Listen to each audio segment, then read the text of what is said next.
नमस्कार साथियों, smart scholars YouTube channel में आपका स्वागत है। आज हम लोग ऐसे पश्चिमी महान विचारक के विचारों को जानेंगे जो ये बतलाता है कि किसी राज्य में क्रांति या राजनीतिक अस्थिरता क्यों आती है, उसके क्या कारण हो सकते हैं तथा इस राजनीतिक अस्थिरता को कैसे रोका जा सकता है, उस पर हम लोग अध्ययन करने वाले हैं।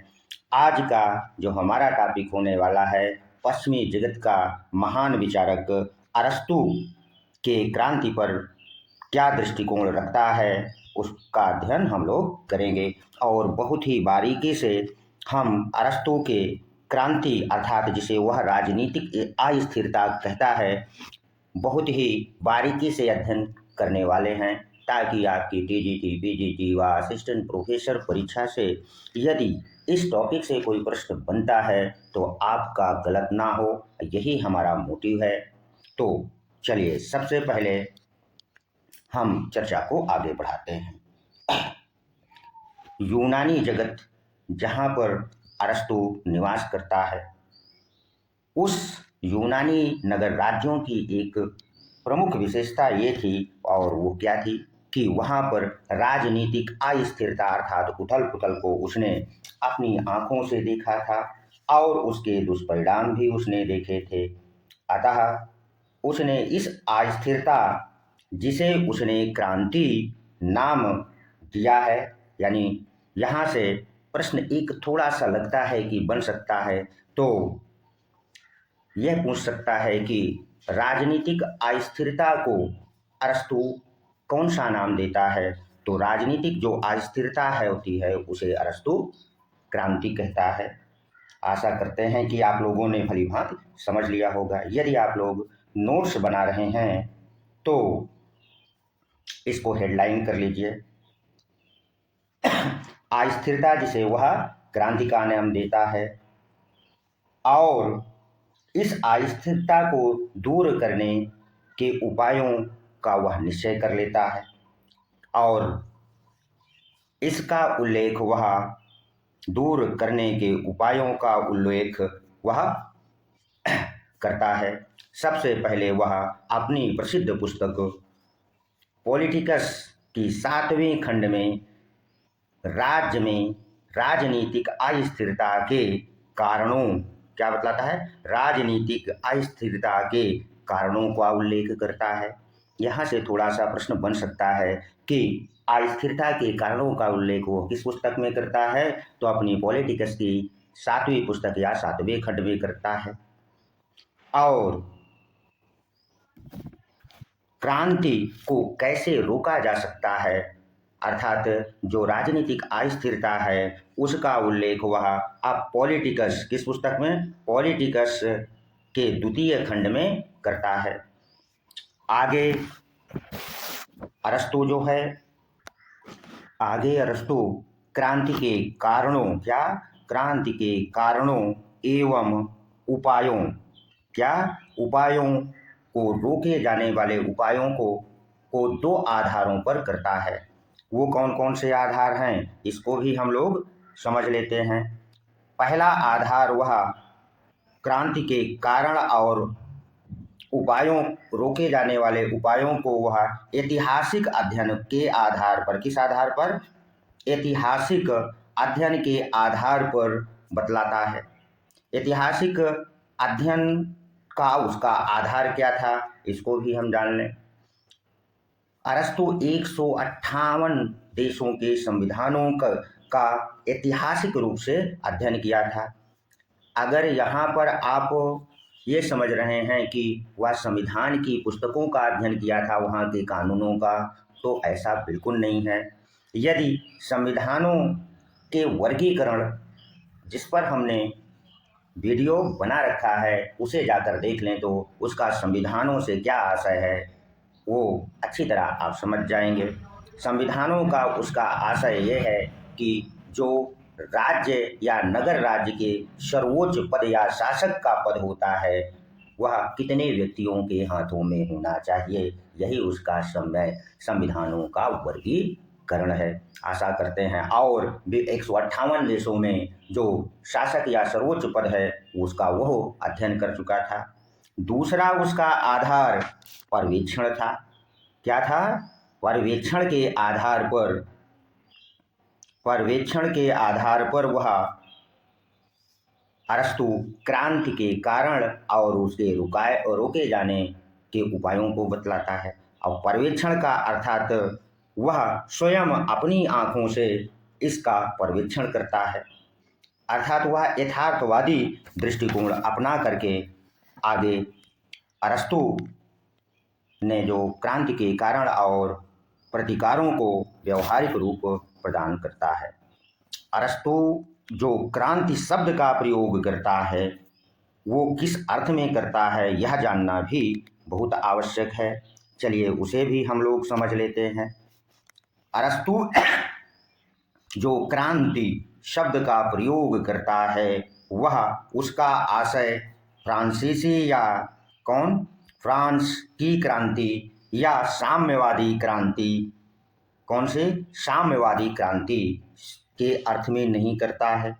आगे हम लोग फ्रांस की क्रांति क्या है, साम्यवादी क्रांति क्या है, जिसको आगे पढ़ने वाले हैं, यहाँ पर हम उसका विवेचन नहीं करेंगे। अर्थात जो अरस्तु क्रांति शब्द का प्रयोग करता है वो फ्रांस में हुई क्रांति अथवा साम्यवादी क्रांति के अर्थ में नहीं करता है। अब प्रश्न उठता है कि फिर किस अर्थ में करता है? तो वह कहता है कि यानी क्रांति के विषय में वो कहता है कि राज्य संविधान क्या हुआ? वो कहता है राज्य संविधान अर्थात शासन सत्ता में होने वाला प्रत्येक परिवर्तन क्रांति है। इस वाक्य को बड़े गौर से आप लोग ध्यान देकर सुन लीजिए। यदि नोट्स बना रहे हैं तो इसको हेडलाइन कर लीजिए। एक बार चलो हम फिर से दोहरा दे रहे हैं कि अरस्तु जिस क्रांति शब्द का प्रयोग करता है उसका आशय फ्रांसीसी क्रांति या साम्यवादी क्रांति से नहीं है, बल्कि वह अपने क्रांति शब्द का प्रयोग इस तरह करता है। वह कहता है कि राज्य अथवा संविधान का उसका तात्पर्य है शासन सत्ता में होने वाला प्रत्येक परिवर्तन ही क्रांति है। अब क्रांति के कितने रूप हो सकते हैं, वह क्या रूप बतलाता है, अब यहाँ जानना और भी जरूरी हो जाता है कि क्रांति कितने रूपों में हो सकती है, जिसको वह राजनीतिक अस्थिरता कहता है। तो राजनीतिक अस्थिरता के जो रूप या क्रांति के रूप हैं उनकी चलो चर्चा कर लें। वह क्रांति या राजनीतिक अस्थिरता के 3 रूप बतलाता है। पहला रूप वो ये बतलाता है कि जब शासन व्यवस्था में परिवर्तन हो जाए, क्या हो जाए? परिवर्तन हो जाए। अब फिर आपके दिमाग में एक आया कि परिवर्तन हो जाए, तो अभी हमारी बात ही स्पष्ट नहीं हो पाई कि वो परिवर्तन कैसा होगा।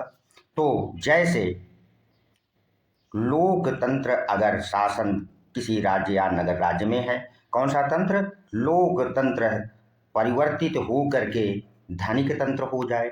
धनिक तंत्र का मतलब यदि जो पहली बार इस वीडियो को देख रहे हैं वो संभवतः नहीं समझ पा रहे होंगे कि धनिक तंत्र से क्या अर्थ है। धनिक तंत्र का आशय यह होता है अरस्तु का कि कुछ व्यक्तियों का शासन, लोकतंत्र का होता है जनता का शासन। आशा करते हैं अगर शासन सत्ता में परिवर्तन अर्थात लोकतंत्र से धनिक तंत्र और धनिक तंत्र से लोकतंत्र शासन व्यवस्था परिवर्तित होती है तो इसे वह क्रांति का पहला रूप कहता है। समझ गए होंगे। आशा करते हैं कि शासन सत्ता में परिवर्तन जो होगा वह क्रांति का पहला रूप बतलाता है। चलिए अब हम लोग क्रांति के दूसरे रूप पर भी चर्चा कर लें। पहले तो हम लोगों ने चर्चा कर ली, अब दूसरे रूप में वो ये कहता है कि शासन व्यवस्था में परिवर्तन ना हो। क्या कहता है? अर्थात शासन की जो व्यवस्था है, जो पहला रूप हम लोगों ने जाना, उसमें कोई परिवर्तन ना हो, अर्थात उसका वो आगे कहता है मूल रूप ना बदले। कौन सा रूप? मूल रूप वही रहे। तो अर्थात यदि जनतंत्र शासन व्यवस्था है। कौन सी व्यवस्था? जनतंत्र या धनिक तंत्र किसी नगर राज्य में है तो इसमें अधिक जनतंत्रीय इसको यदि बना दिया जाए, हो सकता है कि कम बना दिया जाए, तो जब उस शासन व्यवस्था के मूल रूप में अधिकता की जाए या कमी लाने का प्रयास किए तो इसे भी वह क्रांति कहता है। इसी प्रकार अगर धनिकों द्वारा किसी नगर राज्य में अर्थात कुछ व्यक्तियों द्वारा शासन किया जा रहा है और उसमें भी और अधिकता ला दी जाए या कमी कर दी जाए तो इसे वह क्रांति का दूसरा रूप कहता है। अब चलिए हम लोग क्रांति के तीसरे रूप को भी समझ लें कि वह तीसरे रूप के विषय में क्या कहता है। तो तीसरा रूप वो क्रांति का यह बतलाता है कि शासन व्यवस्था का स्वरूप ना बदले। इसमें भी वो कहता है कि जो शासन व्यवस्था है पहले से चली आ रही है उसमें कोई परिवर्तन ना हो, किंतु